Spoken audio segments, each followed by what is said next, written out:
আলহামদুলিল্লাহ, আমাদের মধ্যে একটা প্রশ্ন চলে আসছে, যে প্রশ্নটা অনেকেই আমরা করে থাকি যে আরাফার দিনে আমরা রোজা রাখব।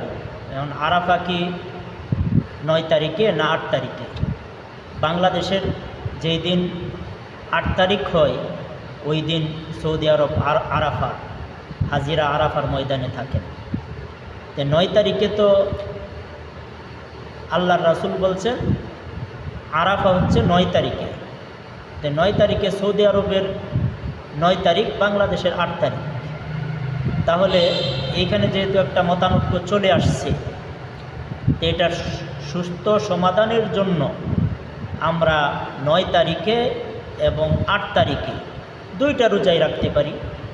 কারণ এই মাসে যেহেতু আল্লাহ তাআলা নিজেই বলেছেন ওয়ালায়ালিন আশর, যে এই 10 দিনের এবং 10 রাতের আল্লাহ তাআলা কসম খেয়েছে। তে এই 9 দিনেই আমরা রোজা রাখতে পারি।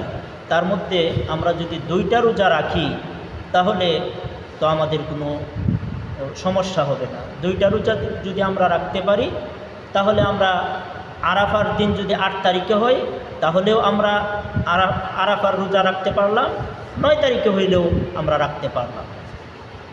তো এই জন্য আল্লাহর রাসূল বলেন আইয়ুকাফিরাস সানাতাল্লাতি ক্বাবলাহু ওয়াস সানাতাল্লাতি বাদা, যে কেউ যদি আরাফার দিনে রোজা রাখে তাহলে তার 2 বছরের গুনাহ আল্লাহ তাআলা মাফ করে দেন। সুবহানাল্লাহ। আগের 1 বছর, পরের 1 বছর। এটা কত বড় আল্লাহ তাআলার কত বড় মেহেরবানি, যে আমরা একটা রোজা রাখলেই আমাদের 2 বছরের গুনাহ আমরা মাফ করাইয়া নিতে পারতেছি। সুবহানাল্লাহ। তো এই জন্য আমরা এই সকলেই 2টা রোজা রাখার চেষ্টা করি। যদি 2টা রোজা আমরা আজকে যারা রোজা রেখেছি তারা তো রাখছি, আর যদি আমরা আজকে যারা না রাখছি আগামীকালকে 9 তারিখ, আগামীকালকে অবশ্যই আমরা রোজা রাখব। তে 9 তারিখেই আরাফার দিন, 9 তারিখে যদি রোজা রাখে তাহলে আল্লাহ তাআলা তার 2 বছরের গুনাহ আল্লাহ তাআলা মাফ করে দিবেন।